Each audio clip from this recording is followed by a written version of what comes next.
బంగారు చేయవరనని భంగ్యాకును తాకి కొంత భ్రమచేనిలపై బంగారు తానుగాకను భంగంపై చేయనవాడు పరిపూర్ణుడవున వానికి జన్మ రహితంబవును. సంఘ రహితుడుగాక సంఘ సహితుడయ్యి దొంగ వేషము దాల్చి సంగీగా ఉండిన పరిపూర్ణుడవున వానికి జన్మ రహితంబవున. అంటే ఈ బంగారు చేయవరని భంగ్యాకును తాగికుండా భ్రమచేనిలపై అంటే నిషేక్ తాగిన తర్వాత ఇంకా వానికి వాడే ఉనికి కోల్పోతాడు, స్థితి కోల్పోతాడు. కాబట్టి ఇది భ్రమచేనిలపై అంటే భ్రాంతి చేత అంటే బంగారు కావాలనే ఒక భ్రాంతి. అసలు తాను బంగారంగా అయి ఉండాలి కదా. అంటే బంగారం అంటే తాను ఏంటి, బంగారం కూడా ఆకర్షణ లేదు. అది ఆభరణంగా మారినప్పుడు మాత్రమే ఆకర్షణ వస్తుంది. ఆభరణంగా ఎట్లా మారుతుంది అది? అందులో కేటి కలవాలి. కలుషితమైనటువంటి బంగారమే అలంకారం బాగుంటుంది. ప్యూర్ బంగారానికి అలంకారం ఎక్కడి? బిస్కెట్ బంగారం ఉంది, ఆ బంగారానికి ఒకటి ఓన్ పెట్టి దారం కట్టి మెడలు వేసుకుంటే అలా అలంకారం ఉంటుందా? ఉండదట్లా. అంటే బంగారు తాను కాకను. బంగారం అంటే ఇక్కడ ఏంది నీ శరీరం లోపల అంటే ఆత్మ. బంగారం మనసు కాదు, బంగారం అంటే ఆత్మ. బంగారానికి ఆకర్షణ లేదు, అట్లే ఆత్మ కూడా ఆకర్షణ లేదు. ఆత్మ కూడా ఆకర్షణ లేదు. శరీరాలకే ఆకర్షణ, శరీరాన్ని బట్టే ఆకర్షణ. చిన్నపిల్లలను చూసి ఎవరికైనా ఆకర్షణ ఎత్తుకోవాలని స్పర్శ అంత అందంగా ఉంటుంది కదా. కొంత వయసు అమ్మాయి చూస్తే వయసు వాళ్ళు చూస్తే అట్లా ఆకర్షణిస్తుంది కదా, ఎవరికి వాళ్ళకే. అంటే ఎర్రగా పొట్టి పొడుగు లావు సన్నవు ఇట్లా రకరకాలుగా ఉన్నటువంటి స్వరూపాలను చూసి స్వరూపానందం చేత ఆకర్షిస్తుంది మనసు. ఒక మంచి మాటలు మాట్లాడుతుంటే ఆ మాటలేని సంతోషపడుతుంటారు అట్లా కదా. అంటే ఇది ఆకర్షణ శరీరానికే, అంటే ఆకర్షణ వస్తువులకే. అదే ఈ నీవు మనసే మొదలు కోతి. ఈ మనసే ఒక కోతి లాంటిది. ఆ కోతి కళ్ళు తాగింది ఇంత చెట్టు ఎక్కి, అది ఇంకా నిశా ఇంత ఎక్కువ చరణం. అందులో వృచ్చికము అంటే తేలు కుట్టింది, అందులో నా జగ్గల సందనం ఉండి. ఇంకా తర్వాత దానికి పిశాచం కూడా పట్టింది, దయ్యం పట్టింది. ఇంకా ఎట్లుంటుంది అది? ఇంకా మబ్బుగా మొదలే కోతి కళ్ళు తాగే, అందులో వృచ్చికం అంటే ఇది తేలు కొట్టి పైనంగా మళ్ళా పిశాచం పట్టి దయ్యం పట్టి మళ్ళా ఇన్ని పట్టిన కోతి నిలకడగా ఉంటుందా? ఇక్కడికెళ్ళి దిగదు, ఇక్కడికెళ్ళి దిగదు, దిగినకెళ్ళి ఎక్కదు. కొమ్మల పైన పోతూ పోతూ పోతూ అట్లా పడినాక ఆ శ్రీశైలంలో బ్రహ్మరమ్మ మల్లికార్జున స్వాముల వారికి కైంకర్య సేవ అనేది ఒక అద్దాల మీద ఉంటుంది, ఒక పక్కన రూమేష్ అని ఉంది. అట్లాంటి మేడ పోయి పడ్డదండి ఇది. పడ్డ తర్వాత ఎక్కడ చూసినా వేల సంఖ్యలో కోతులు కనబడుతున్నాయి. బా ఇన్ని కోతులు నాకు యుద్ధానికి వచ్చినాయి కదా అని పోయి కొట్టే వరకు అద్దాలు పగిలిపోతుంది. ఇక్కడ కొట్టుకొని అక్కడ కొట్టుకోతే పచ్చగా సంఖ్య పెరిగిపోయింది. కొట్టుకొని అలా పడుతుంది. అంటే శరీరానికి గాయాలయ్యి పడిపోయే వరకు ఎగిరింది. ఎగిరింది అంటే ఆకర్షణ దేనికి? శరీరంతో కూడుకున్న మనసుకే. ఈ మనసే అన్నిటిని ఆకర్షిస్తుంది. అందుకు ఆత్మకు ఆకర్షణ లేదు. అట్లే బంగారు కూడా ఆకర్షణ లేదు. అంటే బంగారు తాను కాకను నీవు ఆత్మస్వరూపము లేక ఆత్మ పవిత్రత పొందలేక చేసేటివన్నీ పనులన్నీ కూడా పూర్తి చేస్తలే తప్ప నిజమైనవి కావు. మళ్ళీ బంగ్యాకును తాగి కొంత అందుట్లో కోతి కళ్ళు తాగినట్టే వీడు బంగ్యాకు తాగితే నిశ ఎక్కుతుంది. నిశెక్కి బ్రహ్మచేనిలపై బ్రహ్మచేత అంత ఏడ తోముడే, ఇంకా కుక్కలు తోముడు, కట్టెలు తోముడు, దేవుడు అవసరమైతే విగ్రహాలను కూడా వినండి. అట్లాంటివన్నీ కూడా చేస్తుంది భ్రాంతి చేత చేస్తుంది కదా. నువ్వే బంగారం అయి ఉంటే ఇంకా బంగారం మీద వ్యామోహం ఉంటుంది. అంటే ఆత్మాకర్షణకు ఆత్మను నువ్వు తెలుసుకున్నట్లయితే, ఆత్మవిద్యను నువ్వు అవలంబించినట్లయితే ఇంకా ఈ మేనుపై వ్యామోహం ఎందుకుంటుంది? శరీరాల పైన మోహం ఉండదు కదా. అట్లనే బ్రహ్మచేనిలపై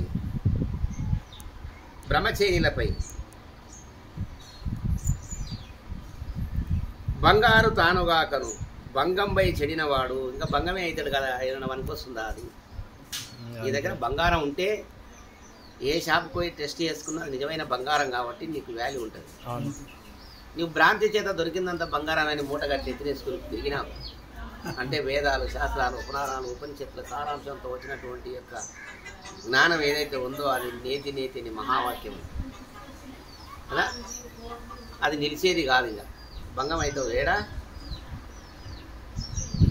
ఏడ భంగం అవుతావు? దొంగవాణి జాడ దొరక భంగం పోవు. వాడు దొంగతనం దొరకనంతసేపు దొరనే. మరి చూడ బయలునందు భంగమగును ఎరక అంటాడు. దొంగవాణి జాడ దొరక భంగం పోవు. ఈ బయలందు ఎరక లేనే లేదు, ఆటలు ఆడుతూ ఉంటుంది. బయలు సూచన అయితే ఎరకకు అవకాశం లేదు. ఈ దొంగను జాడ దొరికితే ఇంకా భంగమే.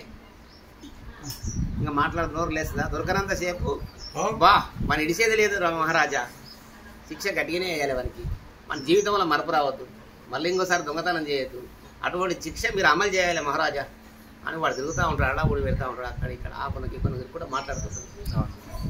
ఈ చూసినటువంటి నరసింహ వచ్చాడు ఆ పక్క నుండి, దొంగతనం చేయక చూసాడు కదా. ఆ పక్క నుండి రాగానే కనుక్కున్నాడు దొంగోడు. బా నరసింహ వచ్చాడు కాబట్టి ఏమయ్యో చాలా మాట్లాడుతున్నావు, చేసింది నీవే కదా అంటే నేనే పట్టుబడతా. నేనన్నా శిక్షలని నాకే పడతాయి కాబట్టి ఇంకా ఉండకూడదని పారిపోయినట్టుగా తప్పుకోవాలి. అంటే ఇక్కడ ఏం చెప్పిండు? భంగంపై చెడినవాడు. మనం భంగపడ్డావు కదా, అది వాస్తవం సంపాదించుకోలేదు కాబట్టి వానికి జన్మరహితమవునా? అటువంటి వారికి జన్మరహితం అవుతుంది. భ్రాంతి తిరుగుతుంది. జనన మరణ ప్రవాహంతో ఉన్నటువంటి యొక్క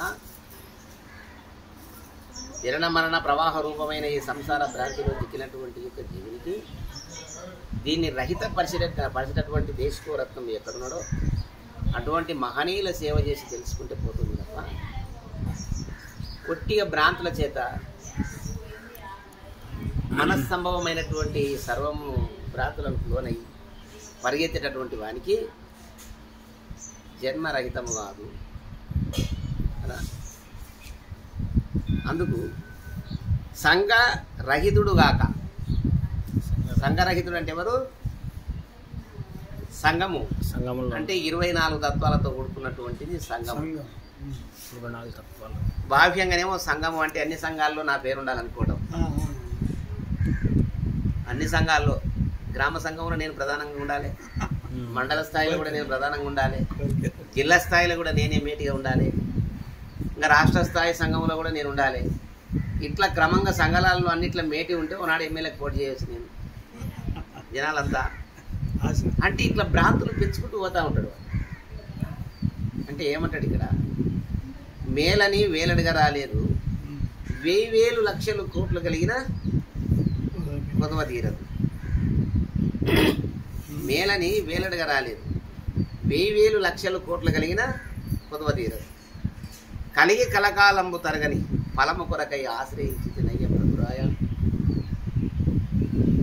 అచల ప్రబోధ సుపాసుడు పరిపాలన. కాబట్టి అటువంటి మార్గాన్ని అంటే సంఘరహిత మార్గాన్ని అనుసరించకుండా సంఘ సహితుడై, అంటే సంఘ సహితుడు అంటే ఇక్కడ సంఘము అంటే ఒక కూడిక, అంటే 24 తత్వాలతో కూడుకొని ఉన్నటువంటిది మనసు. 23, 24 మనసు. ఈ మనస్సు అన్ని సంఘాల్లో చేరిపోయింది. సంఘరహితుడు అంటే ఎవరు? అక్కడ అన్ని సంఘాలతో ఉన్నటువంటి 25వ తత్వమైనటువంటిది జ్ఞానం. వీటన్నిటికీ మేటి వాడే సంఘ సహితుడు. సంఘరహితుడు అంటే ఎవరు? గురువు. సంఘరహితుడు ఎవరు? గురువు.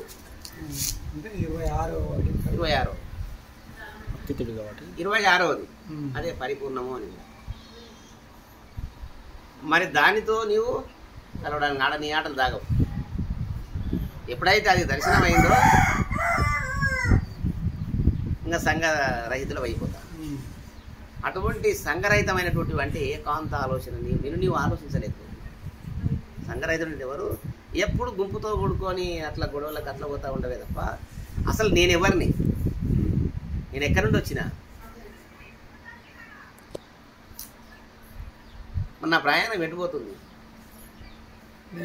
నేను ఎట్లా మరి నేను రహిత పడేది ఎట్లా, నేను రహితం అయ్యేది ఎట్లా నా జన్మ అనేది నీవు ఆ దిశగా ఆలోచన చేస్తలేవే.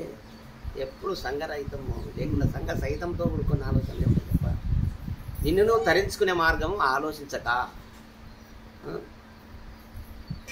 దొంగ వేషము దాల్చి. ఇంకా ఎట్లుండే వేషాలంటే సంసార బాధలకు తట్టుకోలేకను, భార్య పిల్లల ఇల్లు వాటిని పోషించలేకను, లేక ఎక్కువ ఆశ చేత అప్పుల పాలయ్యి ఇవన్నీ బాధలు తట్టుకోలేక అంగట్లోకి వెళ్ళి మంచిగా కాషాయ బట్టలు తీసుకొచ్చి రుద్రాక్ష మాలలు వేసుకొని ఇక గడ్డాలు మిసాలు పెంచుకొని ఉద్ధారణ చేసుకొని ఘనమైన వేషం దాల్చుకొని దేశం మీద వాడి తిరిగితే ఇంక అన్నీ బాగుంటుంది. దొంగ సాయం అదే దొంగ వేషము దాల్చి నీకున్న వేషం కాదని నీ వేషంతే పెద్ద వేషం. ఆత్మకు ఏ వేషం లేదు కదా, ఆత్మకు ఏ వేషం లేదు కదా. మరి శరీరం అనే వేషం ముందు వేసుకున్నావు. ఇవన్నీ ఈ వేషానికి మరి ఇది పెద్ద వేషం వేసినవు రా నాయన, ఈ పాత్రనే చాలు. నువ్వు ఫస్ట్ కొడుకుగా ఉంటివి, చిన్నపిల్లోనిగా ఉంటివి, ఓ తర్వాత యువకుడుగా అయినవు, మళ్ళీ వివాహం చేసుకొని మళ్ళా కదా పిల్లోనిగా ఉండి తల్లిని గుర్తిస్తేవి, తండ్రిని గుర్తిస్తేవి, రెండు పాత్రలు అయిపోయాయి. మళ్ళీ భార్యను మొగడైతేవి, ఇదో పాత్ర. మళ్ళీ కొడుకులు పుట్టిన వాళ్ళకి తండ్రి పాత్ర వచ్చే, ప్రపంచం అంతా మళ్ళీ నీకు కొడుకు పిల్లలు పుడితే తాత పాత్ర వచ్చే కదా. ఇన్ని వేషాలు నీకు ఉండగా మళ్ళా మధ్యన ఇది ఎందుకు దొంగ వేషం కదా. ఇన్ని వేషాలే కదా. దొంగ వేషము దాల్చి సంఘీగా ఉండిన అప్పటికి కూడా కొన్ని సాధు వేషము వేసినావు. మరి ఇక అప్పటికన్నా సన్యాస పద్ధతులు వచ్చినాయి నీ లోపల. సర్వసంగ పరిత్యాగ లక్షణం వచ్చింది అప్పటికైనా లేదు. మళ్ళీ అడుక్కోవడమే అప్పటికి కూడా. ఏదో ఒక దేవుని దగ్గర పోయి కూర్చున్నావు, గుడి దగ్గర కూర్చున్నావు, లేదా ఒక సంఘంలో చేరిపోయినావు. మరి అక్కడన్నా నిష్టగా గురుధ్యానపరుడవై గురునిష్ట కొలిసి ఏదో వస్తే తిందాం లేకుంటే ఊరుకుందాంలే, ఇక పుట్టించినోడు అన్నం పెట్టకుండా ఉంటాడా అనే ఒక విశ్వాసం మీద ఉండలేకపోతాడు. దీంట్లో ఒకటి ఆ స్థితి నమ్మకం లోపల ఒక ఆయమ్మ, ఒక సాధు మహారాజు అన్ని ఇండ్లు తిరిగి అలసిపోయి ఎవరు కూడా ఓకే రేపు రాపో మళ్ళీ రాపో అంటుంటే ఒక ఆయమ్మ సాత్వికురాలు మంచి వేడివేడిగా ఆయన అన్నమే పెట్టింది. అరే ఇన్ని ఇళ్ళ కంటే ఇల్లు మేలు అనుకున్నాడు. రోజు గుడిలో ఉండాలి, అక్కడనే విశ్రాంతిగా చదువుకోవాలి, చేసుకోవాలి, ధ్యానం భజన ఇంకోటి మరొకటి చేసుకొని కరెక్ట్ టైంకి అమ్మాయి ఇంటికి వస్తాడు. ఆ అమ్మాయి ఇంట్లో ఏది అవుతుందో అది కరెక్ట్గా తీసి పెడుతుంది. ఆయన రోజు పెడుతుంది, తీసుకొని పోతున్నాడు, తింటున్నాడు, ఉంటున్నాడు. ఒకనాడు ఈ అమ్మాయి ఇంట రొట్టెలు చేస్తుంది. యుక్త వయసురాలు ఉన్నటువంటి ఒక కూతురు, అమ్మ సాగు వచ్చినట్టుంది, ఈ రొట్టెలు ఇచ్చి రాపో అని 2 రొట్టెలు ఇచ్చి పంపించింది. ఆ రొట్టెలు ఇచ్చి ఆ సాధుకు ఇవ్వడానికి పోతే ఇట్లా చూసినాడు.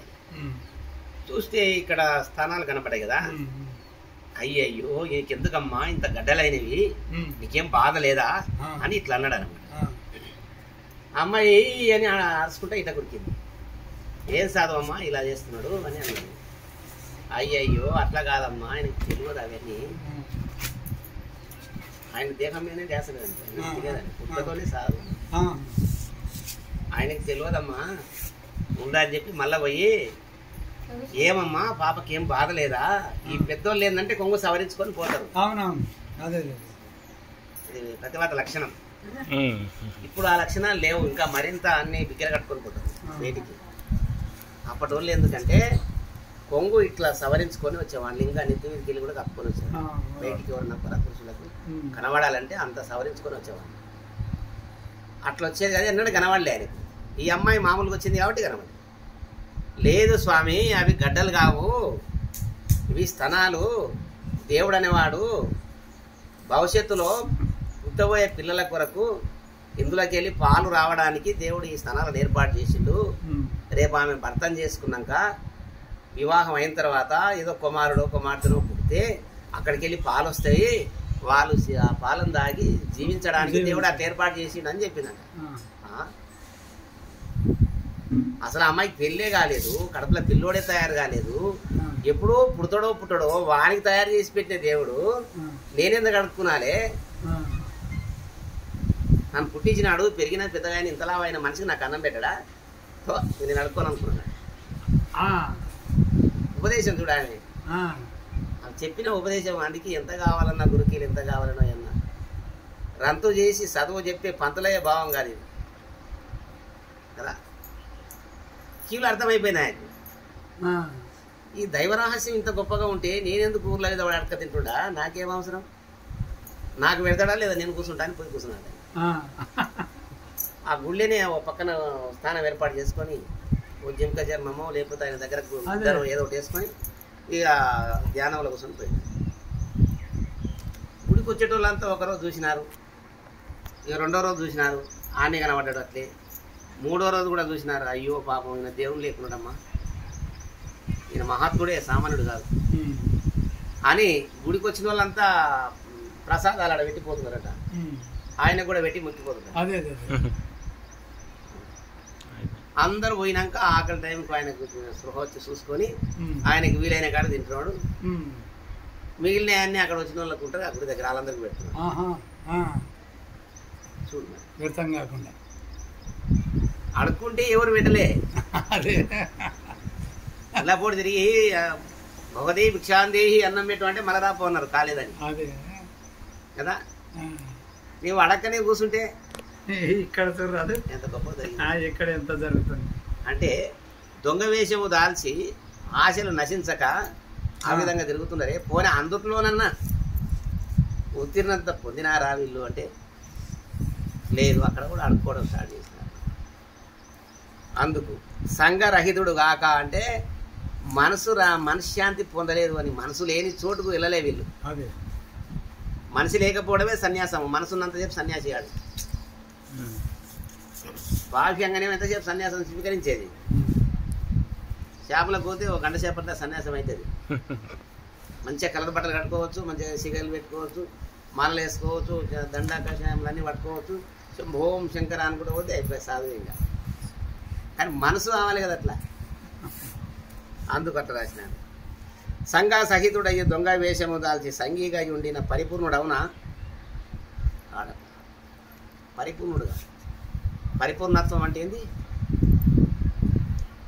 సంతులేక నిండినటువంటిది పరిపూర్ణం. ఇది సమదృష్టి వస్తుంది అవనికి. పరిపూర్ణం అంటే పరిపూర్ణుడు అంటే ఇట్లా సమదృష్టి, సర్వభూత ప్రేమ, అన్నిటి యందు సర్వభూతముల యందు తన వలనే భావించి ప్రేమ స్వరూపుడై ఉంటాడు. అది వానికి పరిపూర్ణత్వం. పరిపూర్ణం అంటే ఎట్లా? సకల దేశంలో యందు సర్వకాలంలో యందు సమస్తమైన వస్తువుల యందు సూర్యమనం ఒక సందు లేకుండా నిండీకృతమై ఉన్నటువంటిది అది పరిపూర్ణము. అంటే నీ మనసులో కూడా ఎటువంటి కొరతలు లేకుండా, అదే అదే అదే అదే ఒక్క సూర్యుడికి జగత్తుకు వెలుతురిస్తున్నట్టుగా కదా. జగద్గురు ఆయన. జగద్గురు అంటే ఎవరు? సూర్యనారాయణుడు. సూర్యనారాయణుడు వచ్చినాడు అంటే ఆయన రాకపూర్వమే మేల్కుంటాయి పక్షులు, కోళ్ళు ముందే కూస్తాయి, పక్షి జాతి అంతా ముందు మేల్కుంటది. అట్లా దర్శనం చేసుకున్నట్టేనే కాలాన్ని గ్రహిస్తాయి. అదే అందుకే కోడి కాలం మెరిగి కుక్కరో కోయను కానలేరు జనులు కాలమహిమ, మహిమ నిరిగి నిడువ మరో జన్మ లేదురా, శంకరాంజనేయ శంకరులు అంటాడు. ఈ జన్మ అనేక జన్మల కంటే ఇది 84 లక్షల జీవరాశుల కంటే శ్రేష్టమైనటువంటిది, ఉత్తమోత్తమైనటువంటిది, పరమోత్కృష్టమైనటువంటిది ఈ మానవ జన్మ అని శాస్త్రం చెప్తుంది మనకు పెద్దలు. అంటే ఎప్పుడు ఇది ఆ జన్మకు సార్థకత వస్తుంది అంటే కాల మహిమని ఎరగాలి, కాలం యొక్క మహిమని తెలుసుకోవాలి. కాలం నీ కోసం ఆగదు, కాలం ఇవ్వని కోసం ఆగదు. అవతార మూర్తులైనా సరే, రాజులైనా సరే, దేవతలకైనా సరే, ఎవ్వరికి కూడా కాలం కింద అంత నయ్యి దానికి అనుకూలంగా నడచవలసిందే. కానీ కాలాన్ని బట్టి నడచవలసింది, కాలం నీకు అనుకూలంగా ఉండదు, మన అనుకూలంగా. మరి కోడి మేలు అంటాడు, నేను గొప్పని, నేను శ్రేష్టమైన జన్మని అంటున్నావే. కోడి కాల విరిగి కుక్కరో కోయను లేవండిరా మేల్కోండి అని మేల్కొల్పుతుంది. మనకట్లా లేదు, ఇంకా ఉందిలే, ముందర తెలుసుకుందాం.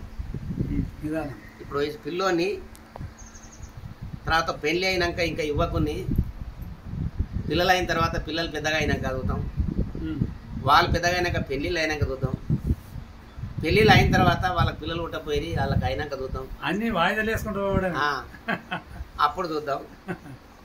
పిల్లలు అయిన తర్వాత మా మనవలకు చదువుకోలేదు ఇంకా చూద్దాం అనుకుంటుంటే కాలం ఆగుతుంది.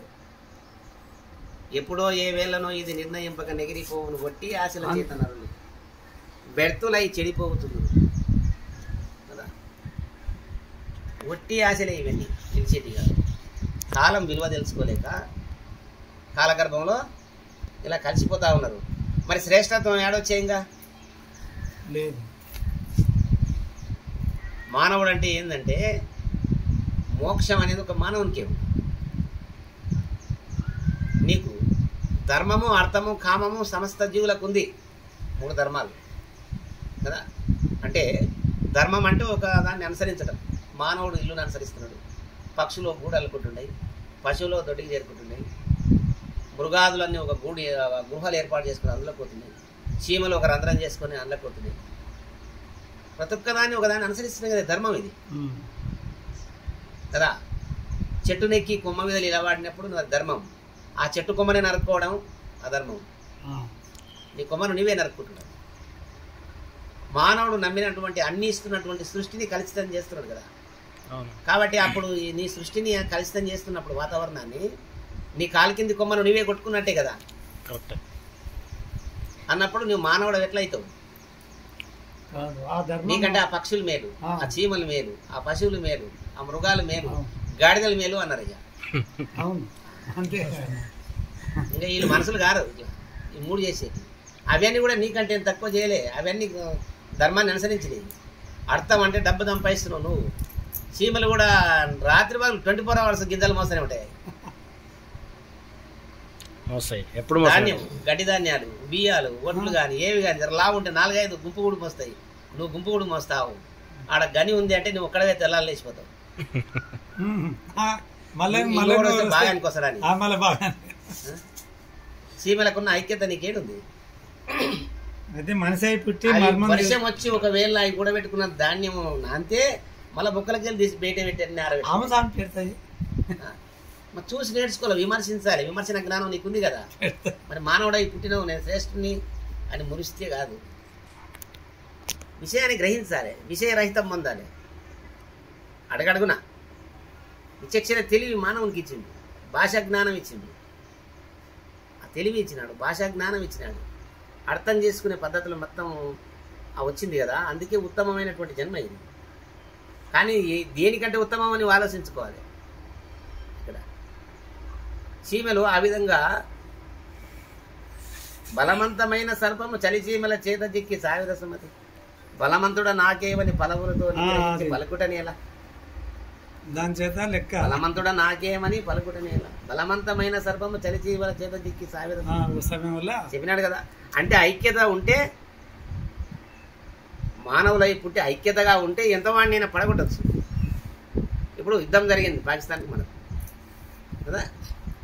మన భారతీయులంతా ఒక ఐక్యతతో, ముక్తకంఠంతో అందరూ గంతెత్తి, అంటే ఇక్కడ అనేక మతాలు ఉన్నాయి, మన మన మన భారతదేశంలో ఉండే జిడ్డు అదే. వేరే దేశాలలో ఒకే దేవుడు, ఒకే జెండా, ఒక పద్ధతి ఉంటుంది. మన భారతదేశం ఎందుకంటే విశాల హృదయం, సర్వమతాల వారు ఉన్నారు దీంట్లో. ముస్లిమ్స్ ఉన్నారు, క్రిస్టియన్స్ ఉన్నారు, హిందువులు ఉన్నారు. హిందువులలో కూడా అనేక మార్గాలు పోయింది. హిందువుల్లో కూడా ఒక దేవుని నమ్మలే, ఒక జెండా లేదు. భారతీయ జెండా ఒక్కటే కదా, భారతీయ జెండా ఒక్కటే కదా అనేది ఒకటి నిలిపినారు. సరే, మన జెండా కింద ఉండి నీ అవసరాలను బట్టి నిర్ణయం చేసుకోండి, సమయం వచ్చినప్పుడు ఏకం కావాలి. అట్లా చీమల లేక, చీమలు పెద్దది పడింది అనుకోడా, పొట్ల కింద ఉంది అనుకో, ఒకటి మోసుకరాలేదు, 4-5 కలిసి దొబ్బుకొస్తాయి కదా. సంఘము సహితం అంటే ఆ విధంగా కాదు. అంటే చీమలు మేలు మనకంటే ఐక్యత లోపించినప్పుడు. పశువులు ఉన్నాయి, ధర్మాన్ని పాటిస్తుంది, అవి గడ్డి తింటాయి కాబట్టి గడ్డి తింటాయి, గడ్డి తింటాయి, కడుపు నీళ్ళు తాగుతాయి. కడుపు నుండి తినదంటే సంతోషపడుతుంది, అది సంతోషం తర్వాత మాట. దానికి దాని ధర్మం గడ్డి తింటది, నీళ్ళు తాగుతుంది. గొర్రె మేకలు కోసుకొని తినాలనుకోదు కదా. ఇంకోటి మరొకటి లేదు వాటికి దానిశన లేదు, ధనేశన లేదు. పుత్రీశన పాలిచ్చినంత వరకే ఉంటుంది. దారీశన అంటే భార్యలను చేసుకోవాలి, పెళ్లి చేసుకోవాలి. దారీశన అంటే, ధనేశన అంటే గడ్డి మామూలు పొడేసుకోవాలి రేపటి కోసం. ఇవి రెండు లేవు. పుత్రీశన అంటే అది కొంతకాలం గర్భంలో పెంచి పెద్దగా చేసి కనుక్కున్నందుకు ఆ మట్టు నాకింది కాబట్టి ఆ పిల్లలకు పాలిచ్చి పెంచేదానికి, పాలు జీకినంత కాలం తల్లిని పిల్ల ఏడవదు, పిల్లని తల్లి ఏడవదు. 100 ఆవుల్లో ఉన్నా తల్లి పిల్ల దానికే అవుతుంది కదా. 100 దూళ్ళ దూడ ఉన్నా తల్లి చక్కగా దానికి అడిగి పోతుంది. ఎంత ఐక్యత ఉంది, ఎంత ప్రేమభావం ఉంటుంది దానికి. ఈ గురు శిష్య బంధం కూడా అట్లాంటిది. దూడ ఆవుకు ఉండే సంబంధం ఇది. మన ఋషులు ఆ విధంగా ఏర్పాటు చేస్తారు. మరి గాడిద మేలు అంటాడు. ఇంకంతే తెలుసుకోండి మేలు. గాడిద అంటే ఒక చిన్న తాడు కట్టబడుతుంది, దానికి బంగారం వేసినా ఒకటే, ఈపుల మీద ఇస్రాయల్ వేసినా ఒకటే, బరువు అయితే సార్ అంతే కదా. గట్టుకు మోస ఎత్తి పోతా ఉంటది. దానికి ఏమైనా లాభం ఉంది, లాభాపేక్ష ఉందే? బంగారం వేసి తప్పించుకొని పోదాం అనుకుంటదే. నాకు ఏదో బంగారం వేసి తప్పించుకొని పోయి అమ్ముకుందాం ఉంటదే, లేదు అది కదా. రాళ్ళైనా ఒకటే, నాకు బంగారం అయినా ఒకటే దానికి.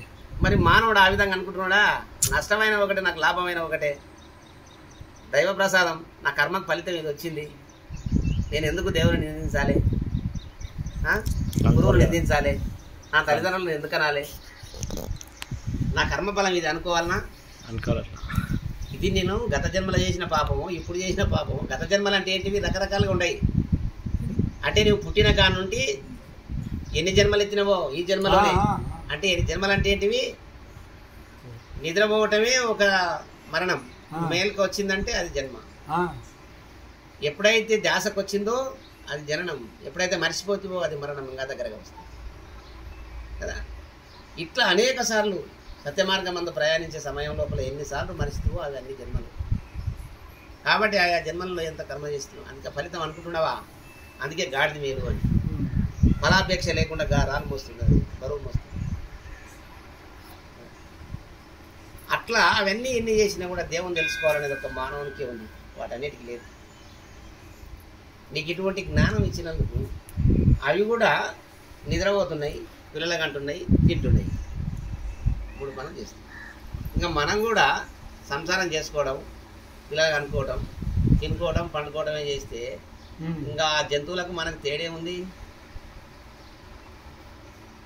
ఇంకెట్లా శ్రేష్టత్వం నీకు వచ్చినట్ట?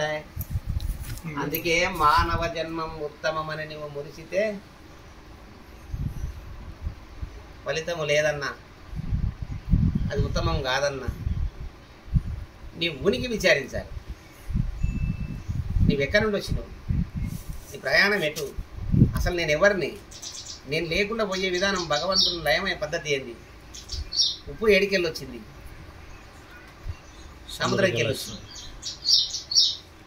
భూపమ్మ సముద్రంకి వెళ్ళి వచ్చిందని. దానికి మరి ఇది తిరిగి మళ్ళీ నేను ఎక్కడి నుండి వచ్చిన అనేది ఆలోచన కలిగింది అనుకో స్మరణ. ఓహో నేను సముద్రం నుండి వచ్చిన, నా జన్మస్థానం సముద్రము, అది ఉప్పు సముద్రం కదా, సముద్రం నీళ్ళని ఉప్పు నీరే కదా. అవును. సముద్రం నీళ్ళు తాగుతావా? తాగలేవు. మరి ఆ సముద్రం నీరు మధురము జలంగా ఎవరు మారుస్తున్నారు? సముద్ర జలాన్ని మధుర జలంగా ఎవరు మారుస్తున్నారు? వానదేవుడు కాడు, సూర్యనారాయణుడు. సూర్యుడి యొక్క వేడిమి వల్ల ఆ నీరును మేఘావృతం తీసుకొని మేఘావృతమే మళ్ళీ శుద్ధ జలముగా మార్చి మనకిస్తున్నాడు. గురువుకుండే సత్తా అది. అంటే సమస్త జీవులకు మధుర జలాన్ని వంచుతున్నాడు ఆయన. సమస్త జీవులకు ఆరోగ్యాన్ని వంచుతున్నాడు సూర్యుని వలన. ఇవన్నీ సమస్త యొక్క తృణాలకు కానీ, గడ్డిపోసలకు కానీ, సస్యములకు కానీ బీజోత్పత్తి చేస్తున్నాడు సూర్యుని. అంటే గురువు ఎవరిక్కడ? సూర్యుడు జగద్గురు. అందరూ గురు బిడ్డలే. ఈ రకంగా కరెంటు అందరిది, కానీ మనకంటూ ఒక మీటర్ ఉండాలి. అంటే జగద్గురువే, కాదననికి లేదు. కానీ ఆయన వల్ల నేను తెలుసుకోలేను కదా. కానీ మనకంటూ ఒక ఫోన్ ఉండాలి మన ఇంటి ముందర, మనకంటూ సర్వీస్ కనెక్షన్ ఉండాలి. మన దాంట్లో మనకు ఒక ఫ్యాన్ కావాలి. మన ఫ్యాన్ అయితే తుడుస్తాం, దినాన్ని తుడుస్తాం, పెట్టుకుంటాం, మనకు సేవ చేస్తాం, గాలి కొడుతుంది. అట్లనే ఈ సమస్త గురువుల లోపల కూడా మనకంటూ గురువు ఉండాలి. ఒక ఫ్యాన్ లాంటి వాడు మనకంటూ ఒకటి ఉండాలి. పిరిచి లాంటి వాడు గురువు. మన సల్లగా అన్ని పదార్థాలు దానికి సేవ చేస్తావు, ఊకుంటావా? దాన్ని తుడుస్తావు, చేస్తావు, మంచిగా పెట్టుకుంటావు, ఇబ్బంది లేకుండా చూసుకుంటావు. కరెంటు గురువే, అందరి వాడే. కరెంటు ఒకరిది ఏం కాదు. కరెంటే ఆత్మస్వరూపం, అది ఆత్మశక్తి, ఇది విద్యుత్ శక్తి. ఈ బల్బులు ఉన్నాయే రంగురంగులుగా ఉంటాయి. కరెంటుకి ఏ రంగు? కరెంట్కి ఏ రంగు లేదు. ఎరుపు అనిపిస్తుంది. బల్బ్ వేస్తే ఎరుపు వస్తుంది. బల్బ్ వేస్తే ఎర్ర వస్తాయి, ఒకటి నలుపు వస్తాయి, ఒకటి తెలుపు వస్తాయి. బల్బే కదా, బల్బు నుంచే కదా కలరు. కరెంట్కి ఏం కలర్ ఉందంటావు? శక్తి, అది కనిపించదు. శక్తి, అది కరెంట్ కనిపించదు. చూస్తే ఒకటే, అది పవర్. అది ఈ రంగులు మనం ఏర్పంచుకున్నాయి. చెక్క అన్నప్పుడు కనిపిస్తుంది పచ్చతనం. అట్లా పార్క్ వచ్చినప్పుడు ఎంత అదే కాదు కదా కరెంట్. అదొకటే చెప్తారు. అయితే కరెంటుకు శక్తి మాత్రమే, దానికి ఏ కలర్ లేదు. అందుకే విద్యుత్ శక్తి అని. ఎంతలో మిషన్లు ఎలా, ఎంతలో బరువులు లేపాలంటే మిషన్ బట్టి, మన యొక్క మిషన్ కెపాసిటీ బట్టి అంత బరువు కరెంటు ఉంటేనే లేస్తాయి. అంతే కదా. కానీ ఆ పవర్కి రూపం ఉందే, రూపం ఉండేది బల్బులను బట్టే. ఎర్ర బల్బు వేసుకుంటే ఎర్రగా పడుతుంది, పచ్చ బల్బు వేసుకుంటే పచ్చగా పడుతుంది. ఎటువంటి రంగులు? ఆ రంగులు అట్లాంటివి. సమస్త జీవరాశులు, ఈ శరీరాలన్నీ కూడా ఈ వస్తువుల లాంటివే. కానీ కరెంటు ఒక్కటే. అన్నిట్లో ఉన్నటువంటి చైతన్యం కూడా ఒక్కటే, దీనికి రూపం లేదు. ఈ శక్తి ఎప్పుడైతే ఆత్మశక్తి పోయిందంటే శరీరం ఏం చేస్తుంది? మట్టిలో కలిసిపోవాలి. ఏం చేస్తాయి? కరెంట్ లేకపోతే ఫ్యాన్లు ఏం చేస్తాయి? ఏం పని? బల్బులు ఉండి ఏం చేస్తాయి? ఫ్రిడ్జ్లు ఉండి ఏం చేస్తాయి? ఇవన్నీ ఏం చేస్తాయి? పవర్ ఉండాలి. పవర్ ఉంది రావాలది అంటావు కదా, పవర్ నడుస్తుంది, గాలి వాళ్ళది. ఆడచుండిన గాలి పోతే అడిగిపోవును తనువురా అన్నాడు గురుమాన కదా. ఎండమావుల వంటి బొమ్మ నిండు జలదిల బుగ్గరా, ఉండదెప్పటికైన దేహం ఉత్త స్వప్నం భ్రాంతిరా. ఈ శరీరాలన్నీ కూడా ఉత్త స్వప్న భ్రాంతి. ఇవన్నీ కూడా కళలో వచ్చిన ఏనుగులు, గుర్రాలు అనేకంగా వచ్చినాయి, మేల్కుంటే లేవు. అట్టనే ఇవన్నీ కూడా. మళ్ళీ గాలి పోయిందంటే ఉత్తదేరా నాయన, ఆడుతుండే గాలి పోయి అనిగిపోవును తను కూడా. ఇప్పుడు ఆ లారీ పోతుందంటే 20 టన్నులు వేసుకొని పోతా ఉంది. గాలిలో లేచిపోతుంది, స్పీడ్ 100 స్పీడ్లో పోతుంది. గాలి పోతే గాలి పోయిందంటే కదలలేదు. కదులుతుందా? కదలదు. మరి మళ్ళీ గాలే అంత బరువును. మనకి గాలి ఉందిరా, మనకి పవర్ ఉంది. ఇప్పుడు ప్రభుత్వం పవర్లోకి వచ్చింది, ఆ లేజిబుల్ నడుస్తుంది. కాబట్టి నీ శరీరంలోకి పవర్ అనే తెలివి వచ్చింది, ఇంకా అన్ని మిషన్లు ఆడుతూ ఉంటాయి. కాబట్టి అట్లా ఇది ఈ మానవుడు అనేవాడు నిజాన్ని గ్రహించాలి, నీ ఉనికి విచారించాలి. నీ ఉనికి విచారిస్తే ఏమవుతుంది, ఈ ఉప్పు బొమ్మ సముద్రం నుండి వచ్చింది నా జన్మస్థానం అని అర్థమైంది దానికి. అట్లాంటప్పుడు నా పుట్టింటికి నేను ఒకసారి పోయిస్తే బాగు కదా, నా పుట్టింటి స్థానం నేను ఒకసారి చూసొద్దామని పోయింది ఈ ఉప్పు బొమ్మ. ఎప్పుడైతే ఈ సముద్రంలో పడిందో బాగా వేసి పొర్రేసి లోపలికి పోతాం కదా, ఆ విధంగా వేసి దుంకే వరకు అందులో ఎక్కడ కరిగిపోయింది, తిరిగి వచ్చిందే మళ్ళా. నీవు కూడా నీ స్థానం ఏందో అర్థం చేసుకో, నీ ఉనికి విచారించు. నీ స్థానం ఎక్కడిది అంటే ఆత్మయందున ఆకాశం, ఆకాశమందు వాయు, వాయువందు అగ్ని, అగ్నియందు జలము, జలమందు పృథివీ, పృథివీయందు ఓషాదులు, ఓషాదుల నుండి అన్నము, అన్నమాన్నమూల సకల జంతుజాలాది ఇవన్నీ కూడా ఉత్పత్తి అయిపోయింది. మరి నీ ఆత్మ కదా నీ స్థానం, ఆ స్థానాన్ని నువ్వు తెలుసుకోవాలి. సముద్రం లాంటిది కదా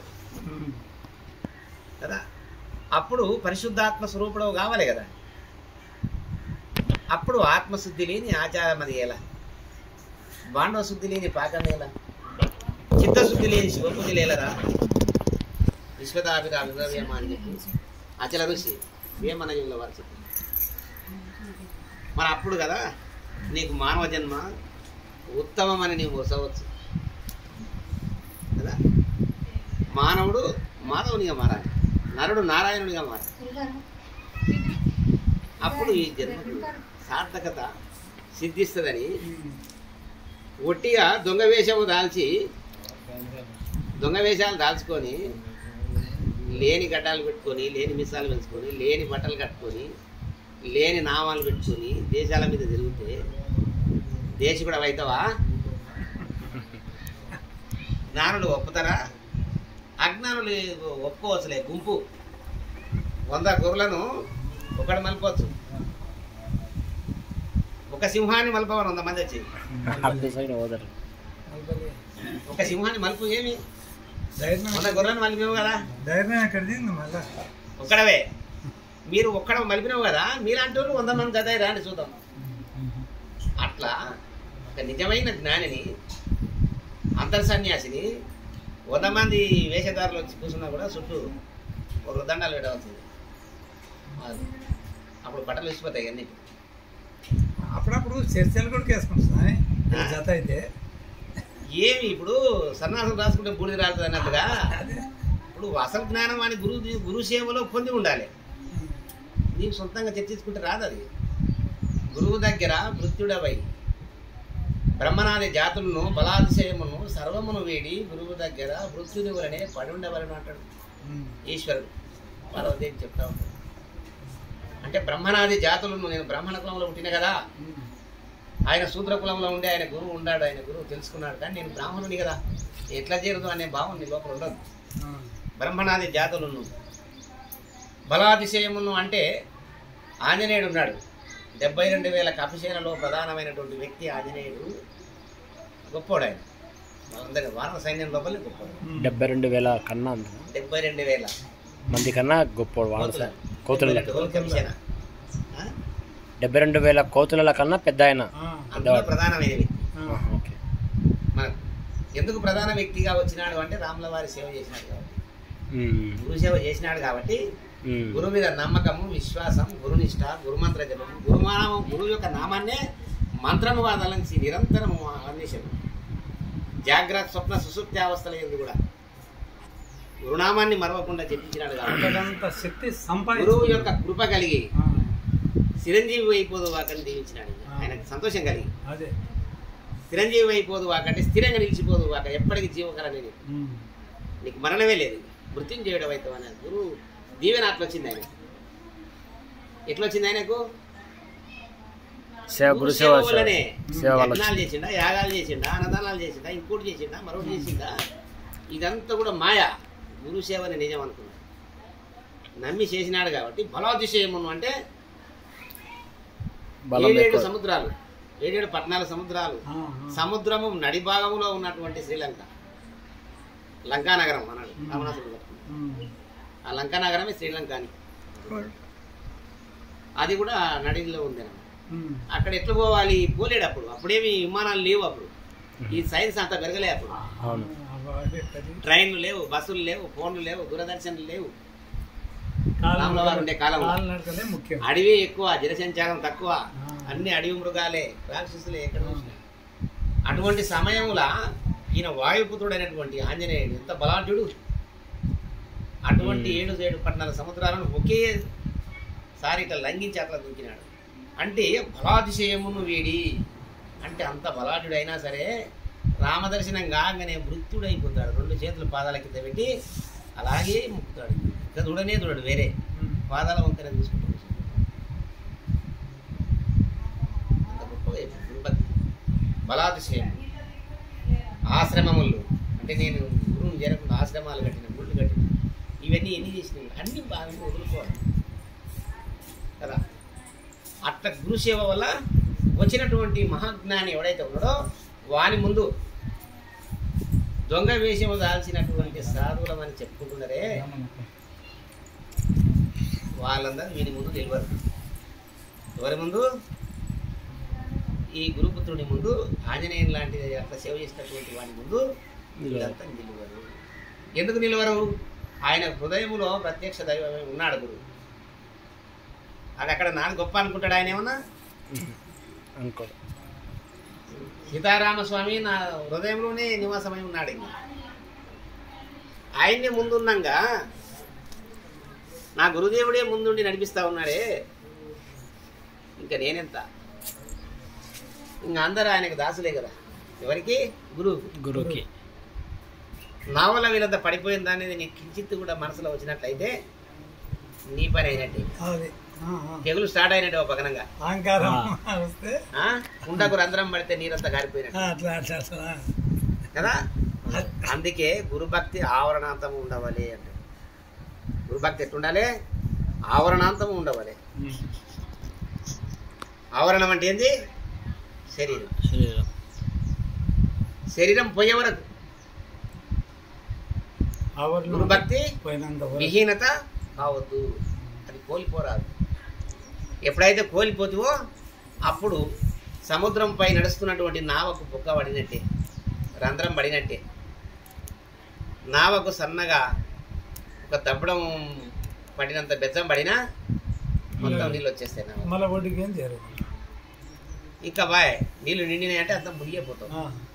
మనది కూడా అంత. ఎంత గురు తపస్సు జ్ఞానం ఉన్నా కూడా నీవు గురువు యందు నిష్ట కోల్పోయినావు అంటే నీ లోపల ఈ ఎలకదనం ఉండదు, దాటి లక్షణం నీకు ఉండదు. కాబట్టి అది ఉండాలి. అందుకు పరిపూర్ణుడు అవునా వాడు కాలేడు, వానికి జన్మరహితం అవునా అని చెప్పి ఎంత గొప్పగా శ్రీ శ్రీ పరమానంద శంకరనారాయణ సద్గురు మా గురుదేవుల వారు మొట్టమొదటి. ఎందుకంటే అల్పగురు లక్షణం లోపల ఇది రాస్తాడు ఈ కథ. ఇంకా రెండవది, దేవుడు లేడని కొందరు కావరమున పలుకు క్రూర కఠినపు పశువులు. చాలా మంది అట్లా. దేవుడు లేడని కొందరు కావరమున పలుకు క్రూర కఠినపు పశువులు. భావము తెలియక నీవి త్రోవెరగని ద్రోహ జనులాతో చెల్మి విడారా, వారిని గన్నా నరకమే గదారా.